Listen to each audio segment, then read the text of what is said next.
नमस्कार दोस्तों, मैं आपका दोस्त दीपक मुटरेजा। भिवानी के सेक्टर 13 की कहानी सबको पता है। न केवल सेक्टर 13 बल्कि 23 भी अब बीच में ही शामिल हो गया है। हालांकि लंबे समय से ये समस्या थी कि वहाँ पर अवैध कब्जे जो हैं वो किए गए हैं। इस तरह की सूचनाएं थी, इस प्रकार की शिकायतें थी। हालांकि मामला न्यायालय तक भी पहुंचा और न्यायालय से आदेश भी आए, और न्यायालय के आदेश पूरे हरियाणा के लिए आए। जब पूरे हरियाणा के लिए आदेश आए तो फिर जब आदेश आने के बाद प्रशासन हरकत में आया और सेक्टर 13 की जिन जिन लोगों ने अपने घर के बाहर इंक्रोचमेंट की थी वो सारी की सारी टूटनी शुरू भी हो गई, और अब लगभग जो है आधी से ज़्यादा टूट भी चुकी है। हालांकि भिवानी नगर परिषद के वार्ड नंबर 1 और 2 के दोनों पार्षद हमारे साथ हैं। हम उनसे पूछ लेंगे। वार्ड नंबर 1 से सूर्या जी हैं, वार्ड नंबर 2 से संदीप यादव जी हैं हमारे साथ हैं। इनसे पूछ लेते हैं कि आने वाले समय के अंदर, क्योंकि अब इंक्रोचमेंट तो टूट गई है, तो अब आगे, क्योंकि पूरा जो सेक्टर है ऐसा लगता है जैसे गुजरात के भुज का बन गया हो। जब भूकंप आया था वहाँ पर और पूरी तोड़ फोड़ जब इस प्रकार से हुई थी, अब ऐसा लगता है जैसे सेक्टर 13 नहीं, भुज आ गए हों हम लोग। सूर्य जी, क्या कहेंगे आप? जी बन गया भुज सेक्टर 13 और 23? नहीं, जैसा कि आपने पहले ही बता दिया, हमारे कहने से पहले बता दिया कि माननीय हाईकोर्ट उच्च न्यायालय का ये आदेश था जिसके द्वारा ये कार्रवाई की गई थी। तो लोगों से मेरी यही अपील है कि जहाँ भी मलबा पड़ा हुआ है कृपया करके उसे उठवाएं, ताकि हम भविष्य निधि योजनाएं बना सकें। जैसा कि आज हमने इनके पत्राचार के माध्यम से, मैंने और संदीप भाई ने और सेक्टर 13 के गणमान्य व्यक्ति हमारे साथ थे, जिनको लेकर हम नगर परिषद चेयरमैन के पास भी गए थे। और जो हमारे डीएमसी महोदय हैं, वही एस्टेट ऑफिसर हैं, वो आज मौजूद नहीं थे, वो किसी कार्यवश गए हुए थे। एक ज्ञापन उन्हें भी देना था, तो फ़ोन के माध्यम से उनको भी बता दिया गया है। तो उन्होंने जल्द आश्वासन दिया है। कल की सरकारी अवकाश है, परसों शायद डीसी साहब के साथ बात हुई है, चेयरमैन साहब की, डी साहब के साथ समय लेकर, और जल्द ही यहाँ पे सुंदर कोई फुटपाथ रूपी कोई परियोजना ऐसी तैयार हो जाए। जल्द ही ये मलबा उठकर सड़क से जैसे 1-1.5 फुट ऊंचा जो बता रहे हैं, जी जी। जो भी एचएसवीपी की जो भी इनके दिशा निर्देश हैं, जो भी इनकी नियमानुसार जो भी हम लोग सुंदरता का जो रूप हम दे सकते हैं, जैसे कोई फुटपाथ रूपी सुंदरता हो, ऐसा कुछ हमारी योजनाएं हैं। तो उसके लिए आज हम लोगों ने डिस्कस किया है बैठ के। तो शुक्रवार को मैं भी अगर समय मिल गया उन लोगों के साथ मिलने का, अधिकारियों के साथ, तो जल्द ही इस परियोजना को हम सिरे चढ़ा देंगे। सुनील जी, आप क्या कहोगे? क्योंकि वार्ड नंबर 2 से पार्षद आप भी हो और आपके क्षेत्र में भी यही स्थिति है। आपके क्षेत्र में भी जो है, हालांकि इंक्रोचमेंट ज़्यादा थी, वो टूट गई है लगभग। तो सेम स्थिति सूर्या भाई के वार्ड और मेरा लगभग मिला जुला वार्ड है। और लेकिन आप एक बात बताऊं, स्वेच्छा से लोगों ने बहुत अपने खुद ही जो है वो हाँ, हटाए वो हैं। स्वेच्छा से लोग हटा भी रहे स्वेच्छा से हैं। आप ये देखोगे तो 80% से ज़्यादा स्वेच्छा से ही हटाया उन्होंने। अब बात रह गई जो मलबा की और उसकी जो जगह खाली है, वो बिल्कुल वास्तविक उनकी बात भी जायज़ है जो लोग कर रहे हैं कि एक ग्रीनरी थोड़ी सी बहुत ज़्यादा ख़त्म हुई है जो ग्रीनरी थी सेक्टर में।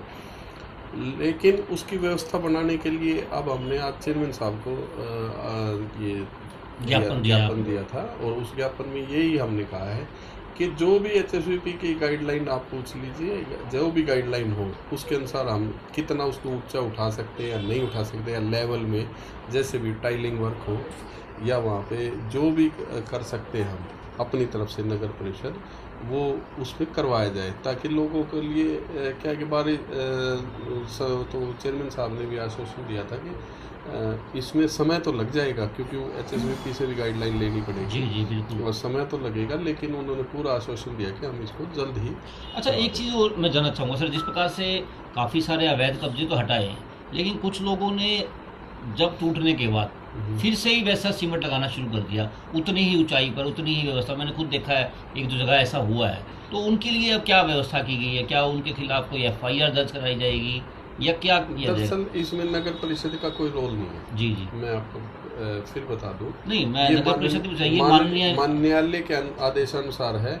और ये जैसे हमें जो पता लगा है, जो हमने अपने सोर्स से पता करने की कोशिश की थी, जैसे अब सेक्टर 23 में चल रहा है, 29 तक सेक्टर 23 का प्रोग्राम है उनका। उसके बाद शायद उनका बुआड़ीखेड़ा है, फिर आपने मंडी टाउनशिप में उसके बाद। तो ऐसे ही वो ये कह रहे हैं कि शेड्यूल आते रहेंगे। अच्छा, लगातार मतलब लगातार चलती रहेगी कार्रवाई, जो उनका कहना है, जो उन्होंने बताया HSVP वालों ने। अब उन्होंने ये भी कर दिया कि HSVP और नगर परिषद का जो एडमिनिस्ट्रेटर जो इस पे लगाते हैं, जी जी अधिकारी जो उस पे ड्यूटी मजिस्ट्रेट ड्यूटी मजिस्ट्रेट वगैरह लगाया जाता, वो भी नहीं लगाते।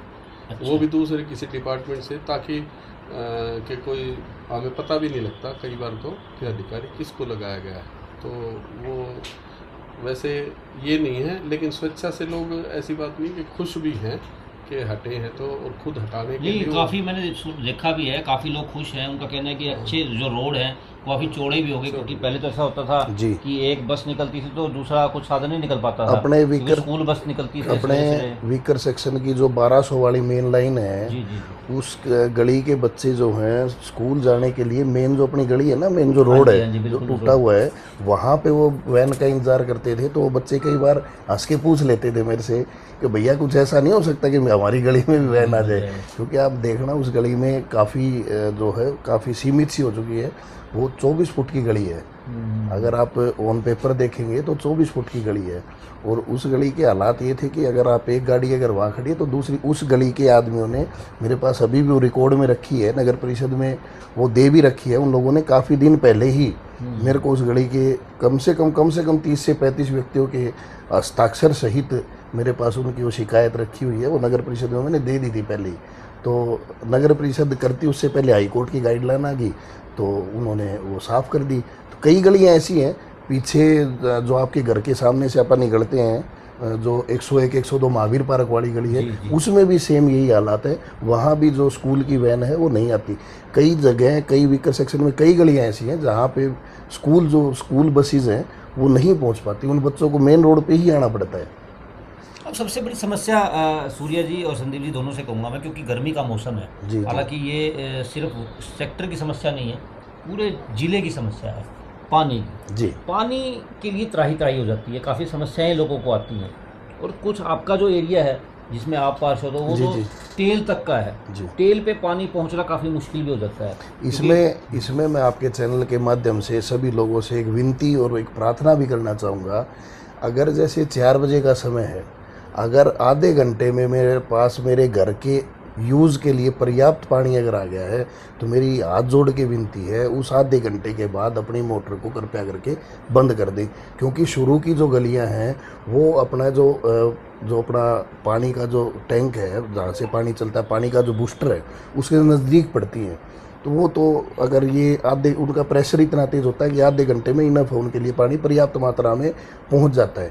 लेकिन क्या होता है, सभी से विनती है, ये पूरे सेक्टर वासियों से, इवन मैं अपने EWS को नहीं कह रहा, पानी भरने के बाद पाइप लेके सड़क धोना, रोड धोना, फर्श धोना, कृपया करके इन 2 महीने जब तक ये राशनिंग चलती है पानी की, क्योंकि अगर कंटिन्यू अगर 3 घंटे, अगर 1.5 घंटे पानी चलता है, 1.5 घंटे अगर स्कूल से इस तरफ वाली रो, अगर कंटिन्यू अगर पानी अपना चल रहा है, तो आगे तक तो पानी जाने का मतलब ही नहीं होता। तो सर, क्या उन लोगों के खिलाफ कार्रवाई नहीं होनी चाहिए जो पानी को वेस्ट कर रहे हैं? क्योंकि पानी तो एक मुख्य चीज़ है आज के समय में। तो कहा जाता है कि जब अगला विश्व युद्ध होगा वो पानी के लिए जी ही होने की बिल्कुल संभावना बिल्कुल है। 100%। क्योंकि अगर पानी अगर आपका पास पूरा आ चुका है, आपका टैंक भर चुका है, आपकी टैंकी भर चुकी है, तो उसके बावजूद क्यों आप फर्श पे और इधर उधर खिंडा रहे हैं? ये तो नैतिकता, अपनी नैतिकता लेकिन बनती फिर है। भी, क्या इसके ऊपर भी आप लोगों को क्या नहीं बातचीत करनी चाहिए? मैंने और संदीप भाई ने जे साहब से भी इस विषय में बात की थी।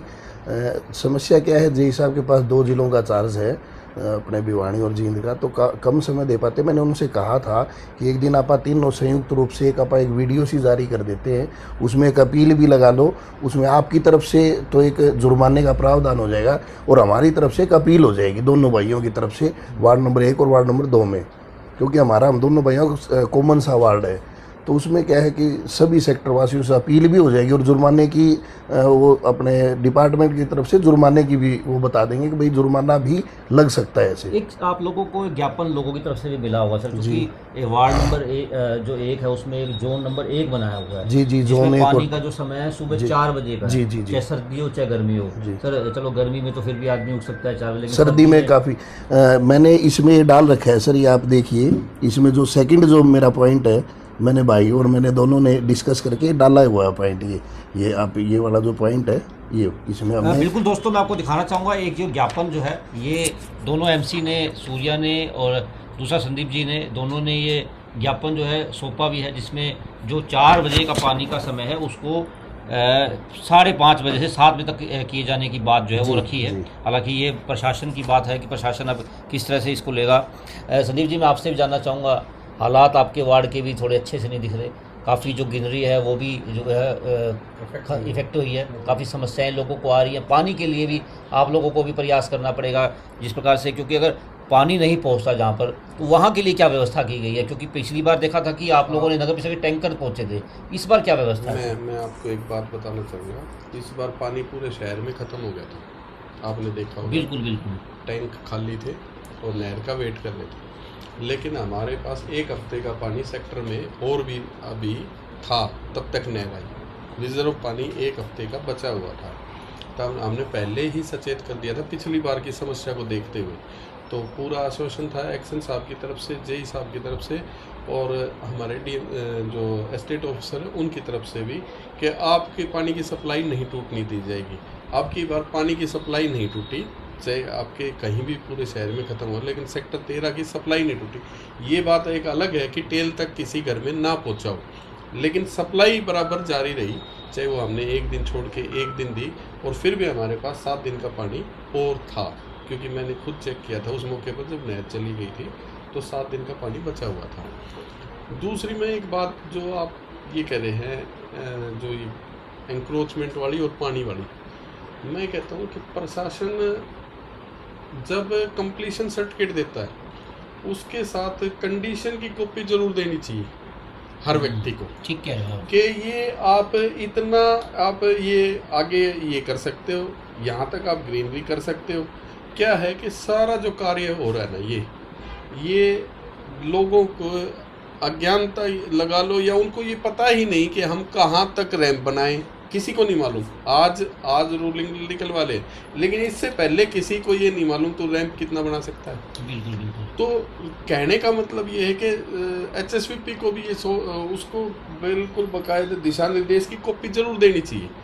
उसके नक्शे की जब हम कंप्लीशन देते हैं, नक्शे की फाइल लगाते हैं कि ये चीज़ है भाई, ये चीज़ आपको करनी ही पड़ेगी, ये मेंटेन रखनी पड़ेगी। ऐसे ही पानी के लिए, पानी का जब भी हम पानी का यूज़ करते हैं, आपको बताऊं, हालांकि पानी का बिल आता है सेक्टर में, सबसे ज़्यादा बिल आता है पूरे भिवानी में। हर जगह 100 रुपये आता है, यहाँ पे 1000, 1200 रुपये के घर को पे किया जाता है। बहुत पे करते हैं तो देखो जेब दुखती है, इसमें कोई दो राय नहीं, लेकिन सदुपयोग पानी का वो होना ज़रूरी है। और मैं तो ये कहता हूँ ये एक अभियान है, एक जागरूकता है। ये जागरूकता तो लोगों में लानी चाहिए कि पानी सबके लिए। मैं एक तो घर धो रहा हूँ, एक आदमी को पीने का नहीं, ये एक मतलब ये भी एक पुण्य का काम है। अगर आप दूसरे तक पानी आप प्याऊ लगाते हो तो आप पानी को यूज़ अपने हिसाब से कर लो ना, तो वो प्याऊ का ही काम करेगा, क्योंकि उसके पास पानी पहुँच जाएगा। दूसरा सर, सीवर की व्यवस्था, सीवर लाइन जो है वो भी काफ़ी गड़बड़ है सेक्टर की, अगर बात की जाए तो। सीवर लाइन देखो 30 से 40 साल हो गए सेक्टर को बसे, पुरानी है हो गई। जब लोगों ने सोचा था, जब ये सेक्टर की ड्राइंग बनी होगी आज से 50 साल 40 साल पहले, तो शायद जो भी इंजीनियरिंग विंग रही होगी उसने सोचा ही नहीं था कि इतनी डेवलपमेंट हो जाएगी। कहाँ शीट्स थी, एक बार आप टॉयलेट जाते, मतलब बाथरूम ही गए तो 12 लीटर पानी यूज़ होता है। उस टाइम 50 साल पहले कहाँ होता था। बिल्कुल बिल्कुल ठीक। ड्राइंग की पानी का डिस्ट्रीब्यूशन और जो वो है, वो जो आप बता रहे हो ये सीवर लाइन वाला, तो ये सीवर लाइन उसी के हिसाब से हुई है। लेकिन हमने कहा है कि जल्दी से जल्दी इसका ना, आप पढ़ो, इसमें लिख रखा है सीवर का भी 15 MLT का स्टेशन है। हमने इसको 45 MLT स्टेशन के लिए कन्वर्ट करने के लिए कहा है, ताकि सीवर की प्रॉब्लम जो बनी हुई है वो ना बने। इसमें लिखा हुआ है जी 15 MLT। और एक वाटर टैंक स्टोरेज की भी हमने डिमांड की है जी। आने वाले समय में, साल में 2 साल में जब भी ये इम्प्लीमेंट हो वाटर स्टोरेज टैंक, तो क्या है कि घर आप ये देखो कि एजुकेशन बोर्ड साइड अब इन्होंने प्लॉटिंग की वो जो सेल आउट किए हैं, तो उस एरिया में भी पानी की शॉर्टेज होगी, बड़े बड़े घर बन रहे हैं, तो इसलिए वाटर स्टोरेज टैंक की भी हमने डिमांड की है।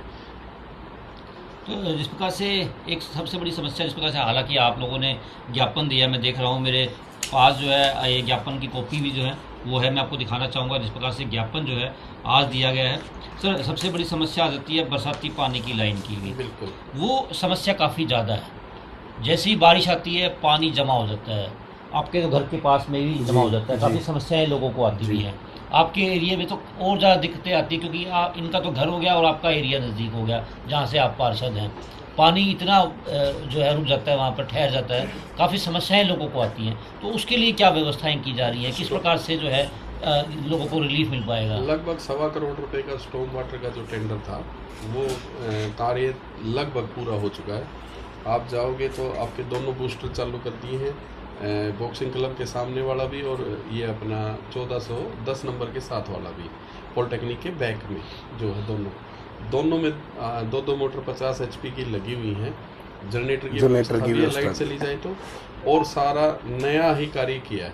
अब रहेगी बात क्या होता है मैं बताता हूँ, कमी कहाँ है। हमारे पास स्टाफ की कमी है, अब बूस्टर पे आदमी नहीं है। कई बार क्या होता है, बरसात आ गई रात को, ड्यूटी वहाँ है नहीं किसी की, तो मोटर सुबह चलती है, सुबह चलने के बाद तो खाली हो जाता है, लेकिन जब वो बारिश रात को 12 बजे आई तो 6 बजे पानी तक तो एक हफ्ता तक जमा रहता है वहाँ पर। अब जो बरसात आई थी जो 1 हफ्ते वाली लगी थी, जब तो चालू ही नहीं था। बारिश का समय फिर से आ गया संदीप जी। इन बार बिल्कुल, अगर अब तक सफाई नहीं हो पाई है तो दिक्कतें और आएंगी लोगों को। हमने बिल्कुल प्रशासन को बोल दिया है कि हमें वहाँ पे एक तो ड्यूटी लगाओ, एक व्यक्ति की एक दोनों जगह, और डे नाइट में। ये नहीं हो कि वो चला जाए। जी। क्या होता है, वो चला जाएगा, वो ऑन नहीं होगा तो पानी कहाँ से जाएगा। तो इसके लिए हम पहले से ही सचेत हैं। हमने बिल्कुल दोनों वो भी उसको तो हमने पहले ही दे दिया था बरसात के उसमें, कि हमारा जो बरसाती पानी का कार्य भी पूरा हो गया। अब बरसात का पानी खड़ा नहीं होना। एक चीज़ मैं और अब बैठे बैठे दिमाग में है, क्योंकि चर्चा आप लोगों से चल रही है, जो जिस प्रकार से इंक्रोचमेंट जो हटाई है, अगर उसमें फुटपाथ नहीं बने, व्यवस्था नहीं बनी अभी तक भी, तो बारिश अगर आती है तो हालात सेक्टर के काफ़ी बुरे हो जाएंगे, क्योंकि ड्रेनेज जो है वो नहीं है। सूर्य जी, काफ़ी गंभीर विषय हो जाएगा ये, लोगों को काफ़ी समस्याओं का सामना करना पड़ेगा। अगर बारिश तेज़ आ जाती है, पानी वहाँ जमा हो जाता है, क्योंकि फुटपाथ अभी बने नहीं है और पानी निकलने का कोई रास्ता नहीं है, तो काफ़ी दिक्कतों का सामना लोगों को करना पड़ेगा। दिक्कतों का सामना लोगों को तो क्या, आप लोगों को भी करना पड़ेगा। बिल्कुल सच्चाई बात है। 4 से 5 गलियाँ हैं जिसमें पानी अक्सर खड़ा होता है। मैं बता दूँ, एक तो 1200 वाली जो लाइन है वो ठीक है, एक पॉलिटेक्निक के सामने वाली लाइन, एक BPS के सामने वाला चौक जो बनता है थोड़ा सा ये लगा लो आप, 5 से 6 इंच पानी वहाँ भी खड़ा होता है। एक खड़ा होता है हर्ष वाले जो हर्ष MC वाली गली है उसके कॉर्नर पे। हमने सारे चिन्हित कर रखे हैं, ऐसा नहीं है कि सब उसमें मॉनिटरिंग में है। आप देखेंगे, कोशिश हमारी रहेगी कि हम पानी ना भरने दें। अगर समय पर अगर वहाँ पे आदमी की नियुक्ति होगी और मोटर समय पे चल गई तो पानी नहीं भरेगा। इतना पानी नहीं है, 200 HP की मोटर हैं, पानी नहीं इतना, लेकिन नेग्लिजेंसी कहाँ है मैं बताऊँ। पिछली बार भी यही रहा कि समय पे वहाँ पे ड्यूटी नहीं थी। हमारा टेंडर जो है वो फाइनलाइज नहीं हुआ है, वो एक बड़ा टेंडर है जो HKRM पे कर्मचारियों की वो हमने मांग रखी, डिमांड कर रखी 250 आदमियों की, सफाई कर्मचारियों की। उसके कारण काफ़ी चीज़ें में वो आती है, ताकि हमारे को वो आदमी मिल जाए तो हम 2-4 आदमी यहाँ फिट कर दें, फिर परमानेंट समस्या सॉल्व हो। सर, वो समस्या तो काफ़ी लंबे समय से आ रही है जिस प्रकार से आपने बताया। मेरा नया सवाल ये है कि जो फुटपाथ तोड़े गए हैं, जहाँ फुटपाथ होने चाहिए थे घरों के बाहर से, जिस प्रकार से गिरियाँ थी या वो व्यवस्थाएं तोड़ी गई हैं, कच्ची जगहें हो गई हैं, वो सब वहाँ पानी जमा होगा। क्यों? क्योंकि कोई ड्रेनेज तो रही नहीं है ही नहीं, वहाँ पानी जमा नहीं होगा सर। वहाँ पर इतना कीचड़ हो जाएगा, इतना कीचड़ होगा हद से ज़्यादा। ये बात कह सकते हैं, कीचड़ पानी जमा नहीं होगा। पानी जमा तो इसलिए नहीं होगा, वो हाइट दे रखी है, लोगों ने एंक्रोच किया था, तो हाइट है उस पे, वो पानी तो स्लोप की तरफ जाता है, पानी तो रोड पे ही आएगा। सर रोड पे भी पानी जमा हो जाएगा। दूसरी बात, जो जगहें टूटी हैं नहीं। वो काफ़ी नीची भी हो गई हैं, लोगों ने करी भी है, नहीं, काफ़ी सारे लोगों आप ने ये इस पर बताओ। उठवाया भी है। आप ये बताओ, क्या वो खड्डे थोड़ी किए जो वहाँ पानी सर जमा वो हो? खड्डे ही हो गए हैं एक तरह से। अगर ना, आप ना। खुद देखोगे जा करके, आज शाम को आप जाना, मेरी आपसे रिक्वेस्ट है, दोनों एमसी आज आप जाना, पूरे सेक्टर का मुआयना करना। आपको ये गारंटी देते पानी नहीं मिलेगा आपको। चलो ठीक है दोस्तों, ये दोनों एमसी बैठे हैं, दोनों गारंटी दे रहे हैं कि इस बार पानी जमा नहीं होने देंगे, सारी व्यवस्थाएं करेंगे। हाँ। आप दोनों कह रहे हैं ये बात? आप ये भी बताओ, आपको आपने पूछा नहीं शायद, आपके 1522 वाला रोड का नहीं पूछा। आप बता दो ना सर पहले ही। मैं बता देता हूँ। 1522 से लेके 1324 नंबर मकान तक लगभग 92 लाख का टेंडर फाइनलाइज हो गया। अच्छा। ठीक है, जो बूस्टर के सामने पॉलिटेक्निक के साथ से जाता है। जी जी जी। ठीक है, एक। दूसरा जो पॉलिटेक्निक के साथ से और शोरूमों के पीछे से जाता है, जी जी। और पीर बाबा के पार्किंग, हाँ जी हाँ जी। वो भी फाइनलाइज होगी। आपको एक भी रोड, एक भी पार्क, एक भी जगह स्ट्रीट लाइट आपको कहीं भी ये नहीं मिलेगी इंच भी टेकने में। नगर परिषद ने अगर काम किया है, लगभग हमारे चेयरमैन साहब ने और हम सब पार्षदों ने आप लोगों के सहयोग से सेक्टर में 20 साल में भी, आप भी सेक्टर में रहते हैं, जी, आप जी, भी जी। ये बता इस बात नहीं, के मैं प्रमाण आप करें। दोनों को बधाई देता हूँ कि हाँ। आप लोगों ने अच्छा काम करके दिखाया भी है। आप दोनों ही बधाई के पात्र हैं, जिस प्रकार से व्यवस्थाएं बनाई हैं। लेकिन फिर भी काफ़ी समस्याएं आज भी हैं, क्योंकि समस्याएं- जनसंख्या बढ़ी है, जनसंख्या डेवलपमेंट ज़रूरी है। अगर डेवलपमेंट नहीं होगी तो काफ़ी दिक्कतों का सामना करना पड़ेगा। क्या है? हालांकि एक चीज़ मैं और भी कहना चाहूँगा, जो पार्क हैं, जो कम्युनिटी के पार्क हैं, गलियों में जो पार्क बने हुए हैं छोटी छोटी में, उनकी हालत काफ़ी दयनीय हो चुकी है, काफ़ी ख़राब हो चुकी है। सुबह दिन पार्क की हालत दो नहीं है। से 3 पार्क हैं जिनकी हालत ख़राब है, वो मैं बता देता हूँ। एक पार्क है सूर्या भाई के वार्ड में है, एक पार्क है बिजली बोर्ड के सामने वाला। जी जी। ठीक है, वो दो। एक है 20 नंबर में न्यू हाउसिंग बोर्ड वाला, वो हमने तीनों के एस्टिमेट बना दिए। भगवान ने चाहा तो अगले महीने उनका टेंडर फाइनलाइज हो जाएगा। आपको मैं कह रहा हूँ, आपको सवाल पार्क पूछने के में, जी। रोड्स में, स्ट्रीट लाइट में, इनमें आपको जगह नहीं मिलेगी आपको ये रखने की, ये चीज़ रहेगी। 4 साल के दौरान कितना पैसा लगा है सेक्टर के अंदर? तो आप ही बता पाओ। लगभग 20 करोड़ रुपए के टेंडर फाइनलाइज है, ये 1 और 2 वार्ड में। 1 और 2 वार्ड में। सूर्य आज जी- तक जी। 20 साल में 20 करोड़ रुपया कभी आज तक ना पहले लगा, और शायद अब इतने काम हो जाएंगे तो आगे लगने की जरूरत नहीं रहेगी। सबसे बड़ी समस्या आती है जब सेक्टर के व्यक्ति को कोई कार्यक्रम करना होता है, क्योंकि देखो ले दे करके एक ही कम्युनिटी सेंटर है, और उस कम्युनिटी सेंटर के हालात आप लोगों से छुपे नहीं हैं, हालात काफ़ी दयनीय हो चुके हैं। उसका भी एस्टीमेट बना रखा है, ये आपके इसके हमने बिल्कुल इसमें दे रखी है, इसको बता दिया था, बिल्कुल टेंडर फाइनलाइज है सर इसका वहाँ भी। तो कोई चौकीदार भी नहीं है, सफाई व्यवस्था इतनी खराब रहती है सर सफाई वो सारी जब एक बार उसको तैयार करने के बाद ना प्रॉपर तरीके से, उसमें चौकीदार के लिए तो आज ही चेयरमैन साहब ने बोल दिया, जो लड़का पहले यहाँ पे चौकीदारी करता था उसकी ड्यूटी कल से, उसकी कल तो सरकारी छुट्टी है, परसों से कंटिन्यूस लड़के की ड्यूटी वहाँ पे लग जाएगी। और इसका टेंडर भी बन चुका है, पीछे जो सारा कच्चा पड़ा है इसको पक्का करवा के बढ़िया सुंदर, इसको बढ़िया इसके पार्क वार्क इसका तैयार करवा के, सारे जो टूटी हुई जंगले, खिड़कियाँ, मैं और संदीप भाई हम दोनों जब भी इस पार्क में घूमते हैं या फिर कम्युनिटी सेंटर के सामने से निकलते हैं तो हम दोनों का एक ही विषय रहता है कि यार एक बार इसको थोड़ा सा और ये और बढ़िया हो जाए ना तो सही हो जाएगा। अगर आप इसकी 13,000 की बजाय 23,000 की भी पर्ची कर दें लोग खुश हो जाएंगे। भाई सेंट्रलाइज एसी कर देते हैं आप इसको, बढ़िया इसमें लाइट वाइट की व्यवस्था करवा देते हैं तो लोग 13 की बजाय 23,000 देने में गुरेज नहीं करेंगे, क्योंकि घर के पास में इतनी अच्छी और इतनी लंबी चौड़ी जगह कहीं नहीं मिलती। हमारी जो प्रपोजल है ना कम्युनिटी सेंटर पे, हम विचार कर रहे थे दोनों आपस में, हमारी जो प्रपोजल है ना कि अभी जैसे मान लो 11,000 रुपये है, ठीक है, तो उसमें GST वगैरह लगा के वो कुछ 12,850-900 ऐसा पड़ता है, 2,000 सिक्योरिटी वो तो वापस मिल जाती है। हमारी प्रपोजल है वो लोगों से विचार करेंगे, अभी हमारी है। हाँ, ये नहीं है कि हमने विचार कर लिया तो वो पक्का हो गया, अभी लोगों से बैठ के बात करेंगे कि हम इसको रिपेयर करवा के अच्छा बनवा के पैसे लगा के 21,000 रुपये करते हैं हम शादी के लिए। जी बिल्कुल। और उसमें दूसरा जिसकी डेथ होती है ना उसके लिए हम फ्री करते हैं। वो तो अभी भी चल ही रहा है, हाँ। अभी भी चल रहा है। लगभग चेयरमैन साहब ने हाँ। ये कर रखी है कि भाई अगर खाली है उस डेट में, अगर आपको कोई रस्म पगड़ी है या कुछ है तो उसके लिए कोई नहीं, पैसा उसको नहीं। कागजों में फ्री कर देंगे। हाँ। ये एक अच्छी Permanently। बात है, हाँ, सामाजिक काम है। हाँ। किसी का बेचारे का दुख तो हाँ। हल्का हम नहीं कर सकते, हाँ। लेकिन ये है कि उस दुख में हम शामिल होकर के उसको जी, जी। ये व्यवस्थाएं दे जी, सकते जी, हैं। जी। अच्छा, दूसरी बात ये आती है कि जो पार्क है, पहले देखकर के एक ही पार्क है दोनों वार्ड के लोगों का, अम्बेडकर पार्क जिसको नाम दिया गया है, उस पार्क के हालात भी जो है दयनीय हो चुके हैं।